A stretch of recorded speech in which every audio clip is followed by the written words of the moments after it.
that's the go-to.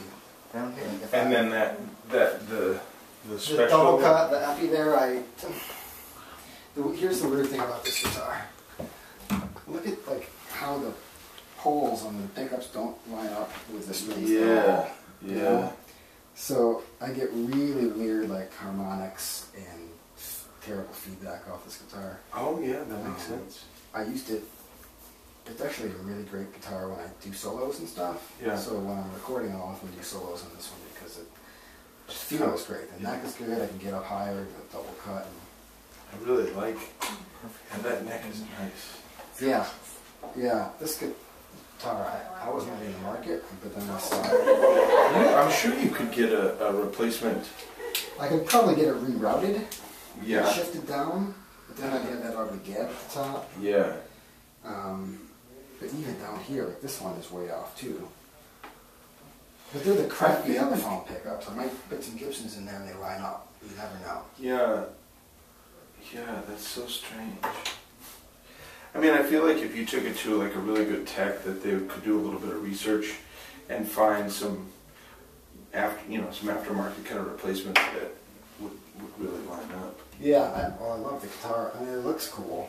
That's a cool thing. But the feel of it. Here's the weird thing about it, and it's tough to explain. But you know how when you're wearing a guitar, you want it to just sit, but as soon as I take my hand off, like the weight is weird. Yeah, yeah. It's head heavy.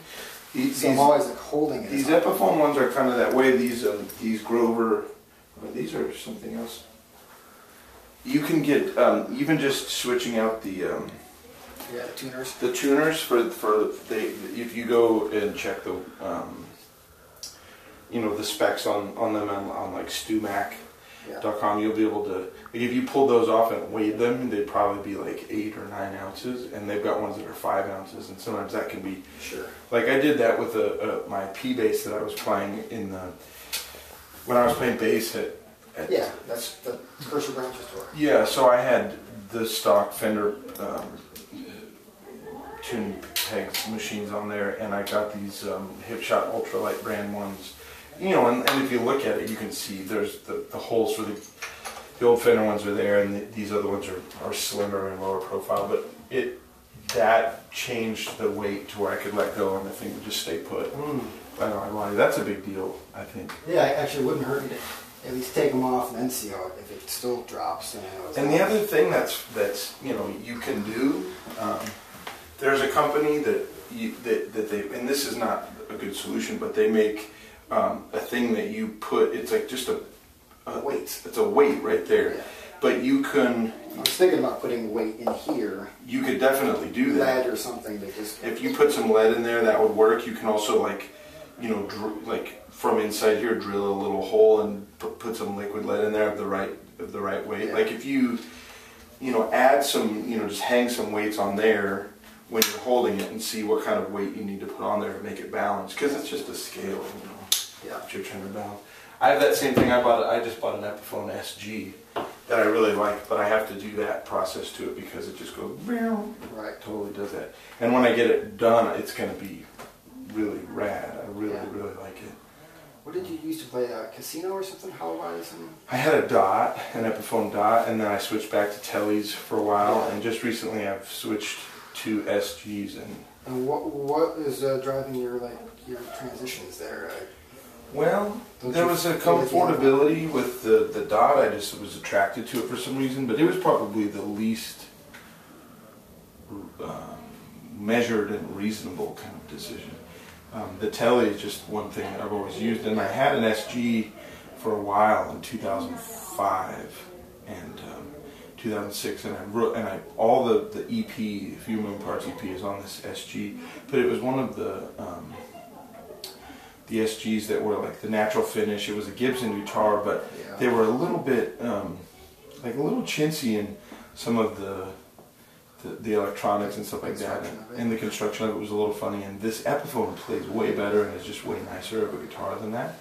And I'd gotten rid of that one, but it's one of the few things that I've gotten rid of over the years that I actively regret. Like, I think I know the guy that I sold it to, and I mention it to every now and again, like, are you interested in selling that thing? He's like, no, man. Yeah, that's the best advice I ever got from anybody ever was like, never sell a guitar. Yeah. Like, if you get it, you'll regret selling it more than you will keeping it and spending an extra $500 on something else. Yeah. You know, and I've sold a lot of guitars over the years, and I only really have actively regretted that one. Mm-hmm. So I got an SG again, and I just found that because of the difference with the, you know, there's sort of the amplitude envelope of the way when you play a Gibson style guitar versus a Fender, it's just different, and it pulls different stuff out of you as far as the kind of things that you're able to play on it. And I just got this Epiphone a little bit ago, and already the new record is going to be different and better because of it, because the kind of guitar playing that I want to do more is just coming out of me a lot easier on this guitar. I don't know, it's just easier. And the last record was the Telly, mostly? I played the Telly mostly on that. And on the rock songs, obviously. Yeah. And then that Martin, or did you buy that Martin after that album? I played them. Let me think. I bought it after the record, so I played. The bass player has this old kind of guitar that's a real junker, but it like I tuned it way down and played that for Strange Negotiations, and that worked out really well. I tuned it down and played some alternate chord shapes, and then I played that, and I played my baby, or my little Martin, on a couple things. Like on People, we doubled the two guitars. But the kind of guitar part that is in, say, Wolves at the Door is the kind of thing that I'm drawn to do more, that I would like to do more, and I'm just able to do it more easily, more convincingly, more comfortably on an SG, just that kind of not really rhythm guitar. I'm so limited in my vocabulary, but I like my taste. And it just takes time to find stuff. And now with this SG, I just am a lot more able to find stuff a lot easier and more fluid on it. And it just, I don't have to work at it so hard to get where I'm trying to go. And it's been good. I look forward to seeing how it works out. I mean, I'm not counting on it, but so far it's pretty cool. Try again. It doesn't work. That's right. That's right. Yeah. It's probably because I started here, but I've always been a Gibson dude. It's what my brother put in my hands, and that's where I kind of stuck. And anytime I pick up a Strat or anything, I'm like, it just doesn't feel right. The Strat in particular is so weird. They're so strange. I've played a Jazzmaster before, and I was like, that's a cool sound. Yeah. And I'm like, if I'm gonna get another guitar that's a dual humbucker guitar, I'm just gonna buy another Gibson. Because nobody does it better than my eyes. So. Yeah. Tellys, I like Tellys. Yeah, Tellys are cool. They're really cross, the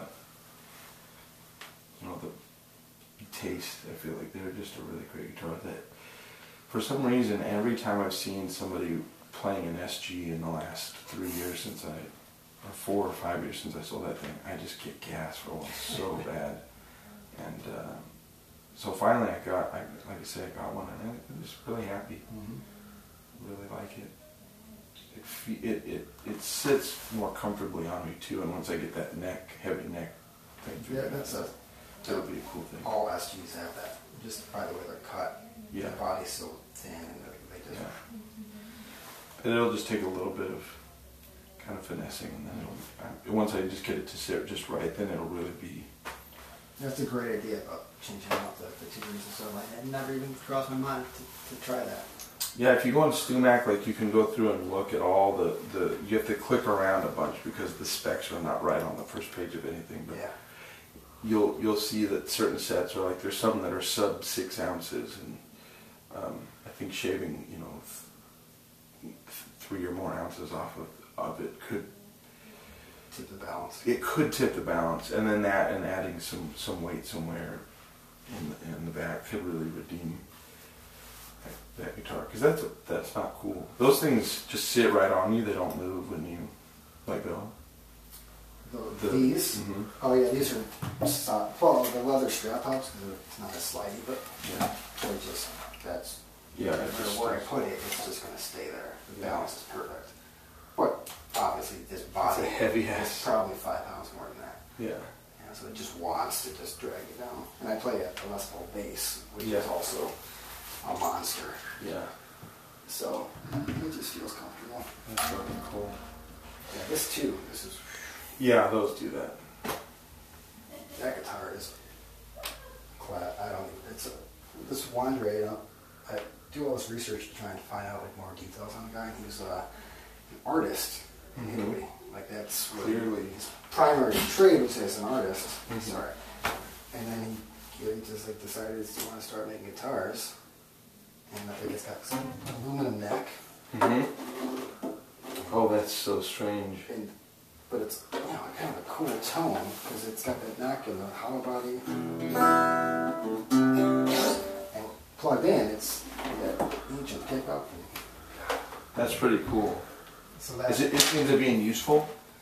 I've never gigged with it, and I've never recorded with it. Only lately have I started to really investigate like how I could use it. Yeah. It was my father's with that old amp as well. Yeah. He's from Italy, so he brought it over with him. And Alright, what a set. yeah, it's unfortunate there's that boss sticker on the Yeah. amp, but Good lord. my brother learned to play in the 80s, so I was like, I'm gonna stick a big shiny boss sticker on the amp. That's so funny. Yeah. Is that a MIDI? Oh no, that is a fretlight. You plug it in. I don't know where the adapter is, or I'd show you. This was like the first model. There's lights, LEDs. I see. There's like a training system. You can like dial in a chord, and it'll show like the chords, and you can dial in the scales, and it'll show you like all the notes in the scale. It sounds like crap. Like the audio is just horrible. The sonics of it, and it's a pain in the ass to play because Does it make sound itself? You mean when you play the guitar sounds like crap? Or both? but it actually generates sound of the chord when the thing lights up. No. Oh. I mean, it's just an electric guitar with some fancy lights. Yeah. Doesn't work with the capo mistake you made, though. That's right. Yeah, exactly. My brother bought it as I don't know, maybe to try and train himself better or something. But even as a learning tool, I found that it's useless. Yeah. Well, you really don't want to be like. Yeah, you don't want to be looking at the fretboard to learn what you're doing. Yeah. But as a showmanship tool, I thought it would be sweet if I could like reprogram it to like scroll text Yeah. or something as I'm playing. That would be kind of cool. or the Italian flag. Yeah, right. That's funny. Yeah, that's weird. And I don't know what that thing is. It came out of the garbage somewhere. That's cool though. And this is an old Hofner, which I've been able to find zero information on. That looks pretty rad though. I need to replace the nut. The electronics are all messed up. But it's kind of, cool. It is cool. That like alligator vinyl. Dude. And it's the kind of guitar I feel like would be a lot of fun to play because it's got this really short scale. Mm-hmm. Whatever, we'll see if I ever get around to doing that. Well, they look impressive on the wall. You should put deer heads in between them. Yeah, right? Prairie dog heads or something. That's 4 deer. I gotta Hedgehogs. You gotta kill 4 deer. start hunting.